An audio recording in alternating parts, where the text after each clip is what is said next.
This video, I'm going to explain exactly how I made over $500,000 by just doing sales my first full year in the life insurance industry.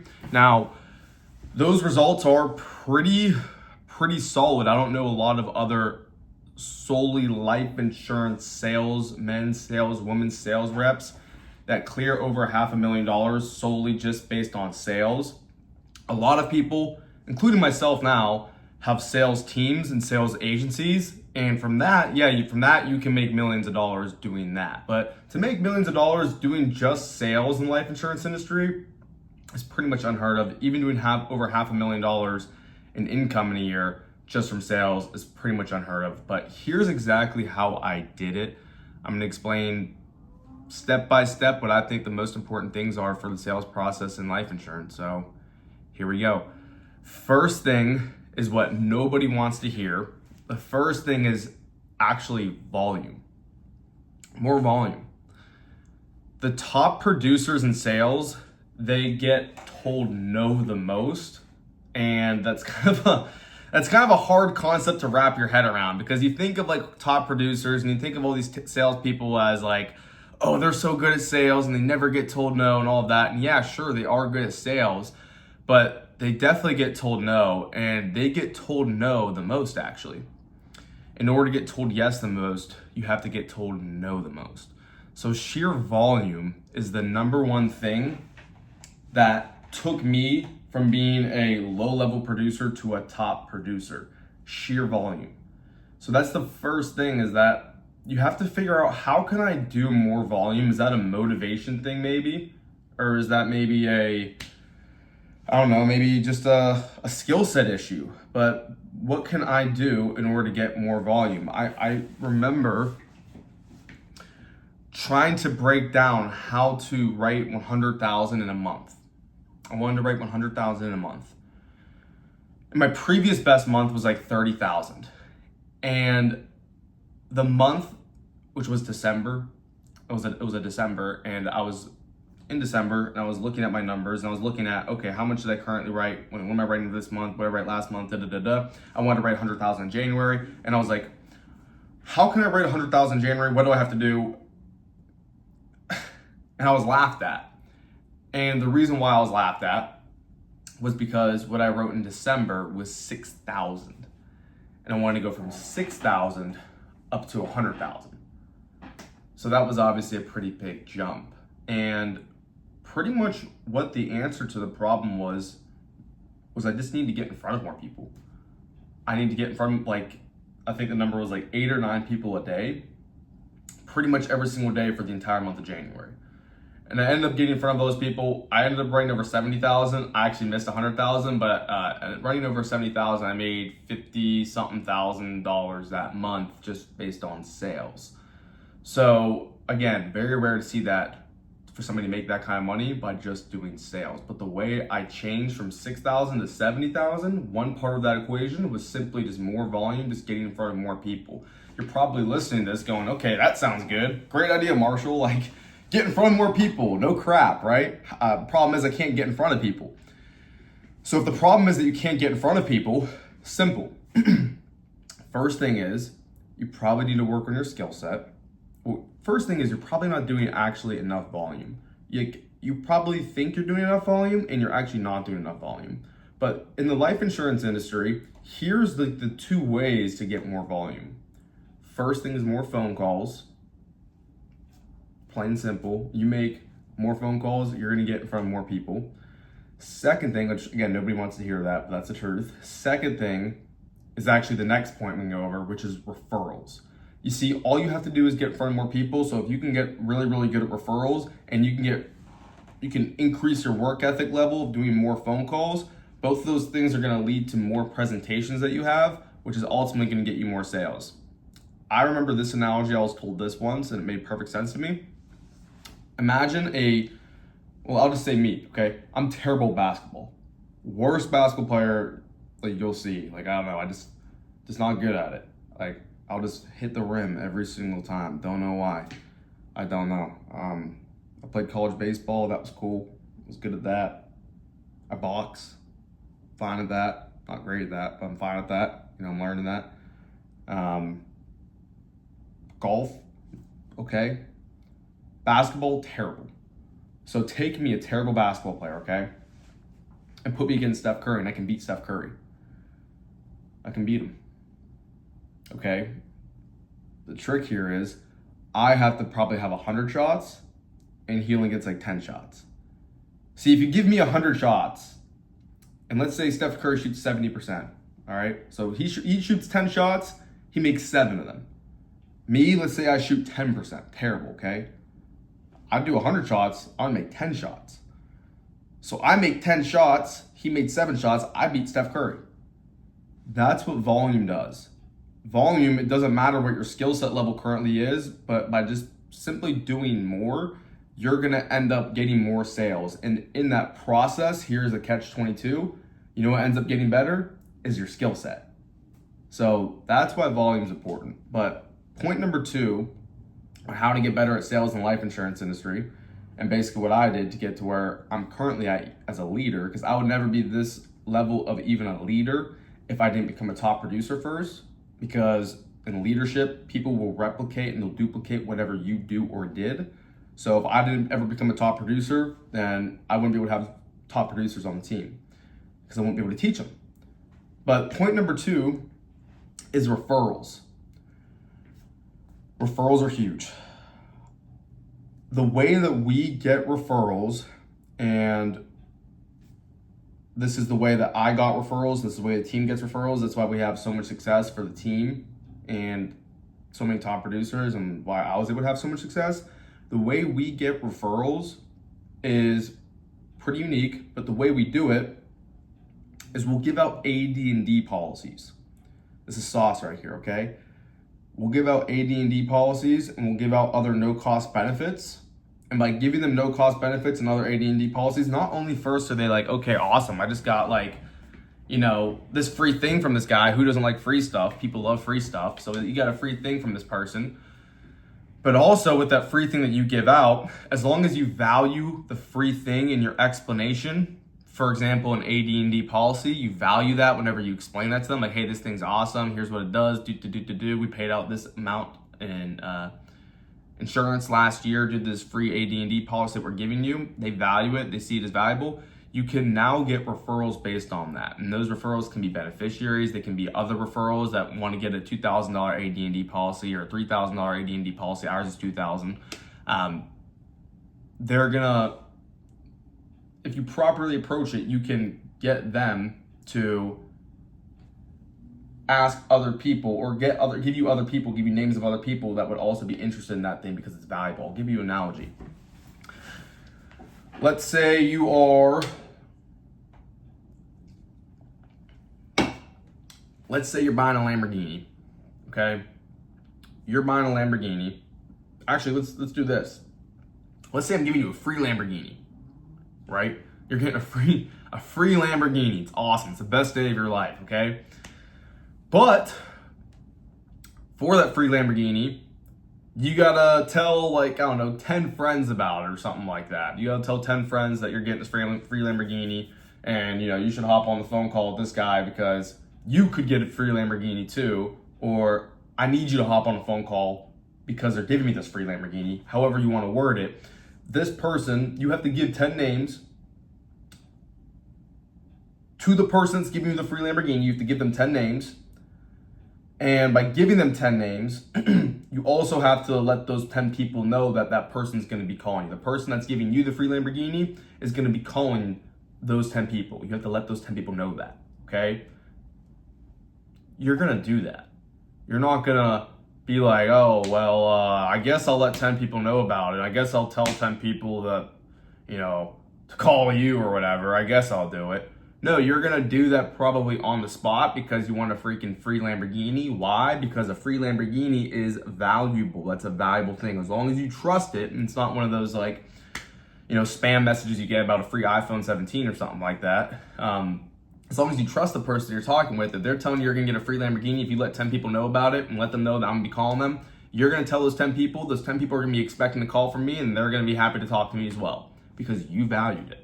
So it's the same thing with anything that you give as a no-cost benefit and you're trying to get names out of it. You have to value it in order for those referrals to be expecting your call and excited and happy about your call. And if they're excited and happy about your call, you can close them no problem. It's the warmest lead you can get because they know who you are, they trust you already, they're excited about getting called. Sometimes they call you, they call into you. So referrals, that is the second cheat code to being able to A, get more sits, goes back to volume, but B, get more sales as well because it's the best type of lead you can get.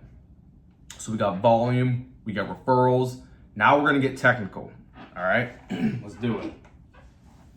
Technical.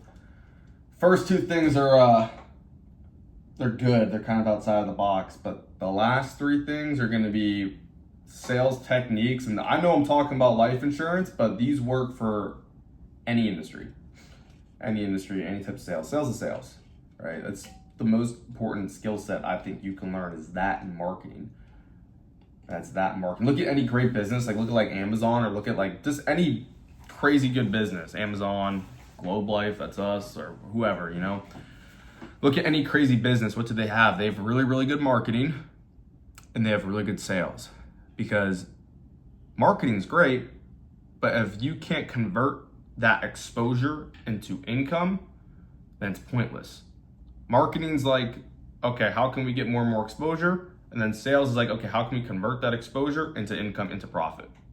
So those are the two most important things. This is obviously a sales video. All right. I'm drinking a Ghost, switched up from the Celsius. Not bad. Third thing is you need to find a need.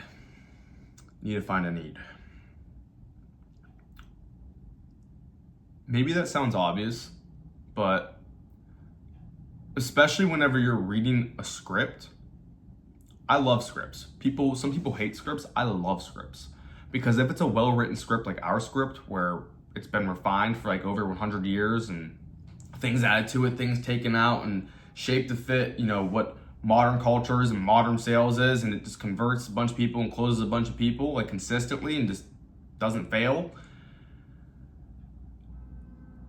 I love that I have that as a baseline and I can build off of that if I need to, but I have that as a baseline and as a safeguard. Now in that script, any properly set up script will find a need for the client. And here's the thing, usually clients don't know what the need is. They don't even know they have a need. That's your job as a professional to be able to expose that need to them and obviously provide a solution for them. I'll give you an example. Insurance, right? Insurance, there's 4 main needs that people have to get life insurance. There's 4 main needs, okay? There's mortgage, if somebody has a mortgage.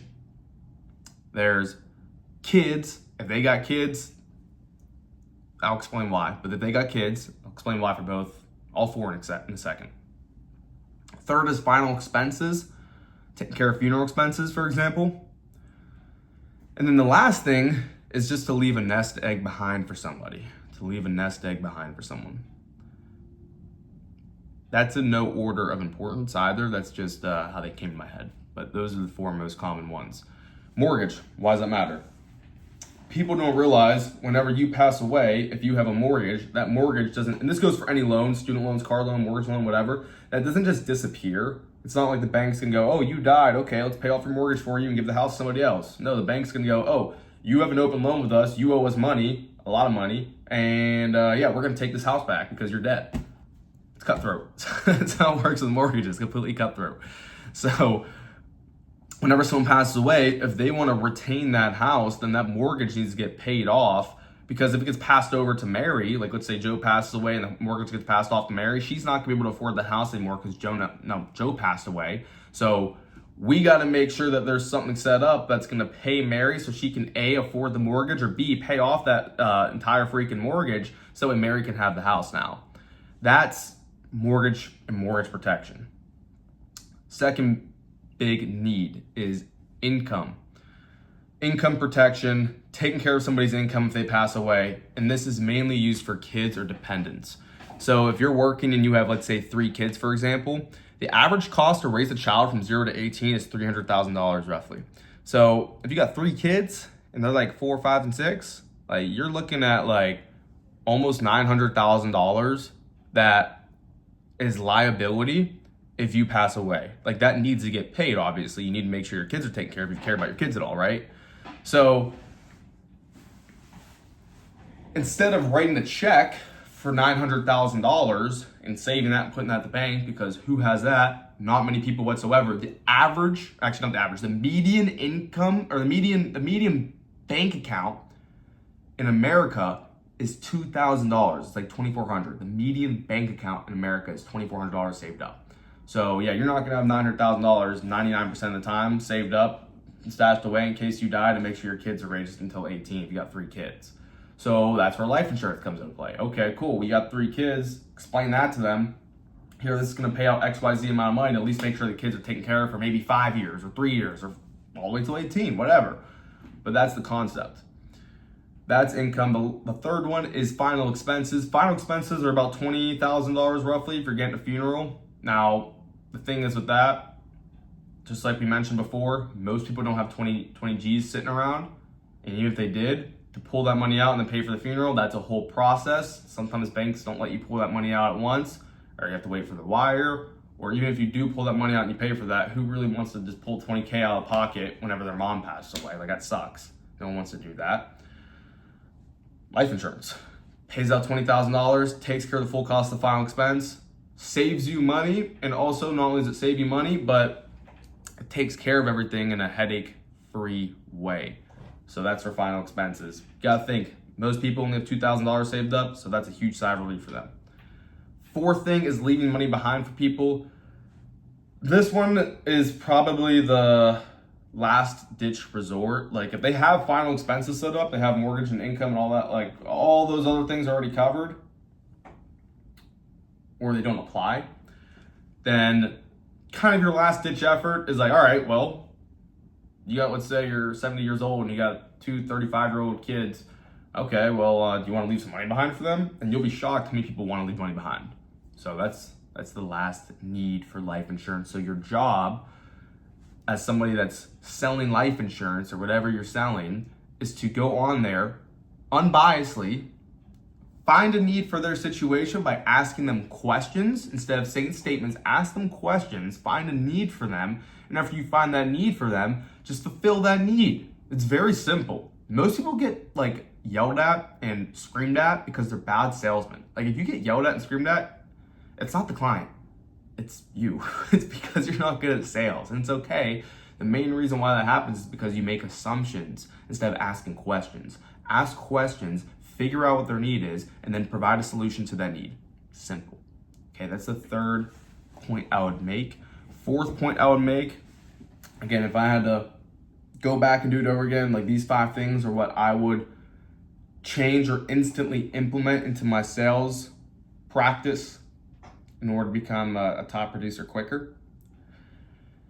Fourth thing is removing any sort of negative outcomes that the prospect or the client might feel or might happen. I'll give you an example. Let's say that you are selling life insurance, okay? In life insurance, especially whole life insurance, you store equity inside of those policies. This applies for selling homes. If you're real estate, this applies to selling solar. If you store more equity in the home by paying for the solar and all that.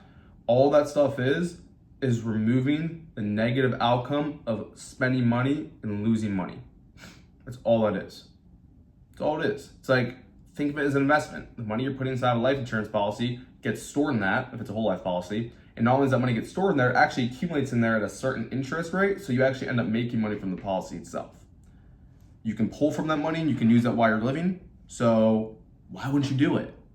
It's not a matter of why wouldn't you do it, it's a matter of if you're able to qualify for it. Takeaway. Like, if there's something super good and you know you have a good offer and like there's no reason why they wouldn't do it, take it away so that way they want to get it. That's kind of a side point. But you want to be able to explain to them how there's not going to be a negative outcome. Typically the negative outcome is losing money. As long as this applies to what you're selling, and 99% of the time it does. Like, why would you buy a nice watch? The reason why I would buy a nice watch is because you store equity into it and you can turn around and sell that thing. It doesn't matter if that money's in your bank account or in your wrist, because it's the same amount of money. You're not losing any money. So remove that negative outcome of them losing money by explaining equity. Typically is how that works in the sales process for most industries. Definitely for life insurance, it does. The last thing is something called a hot button. It's a hot button.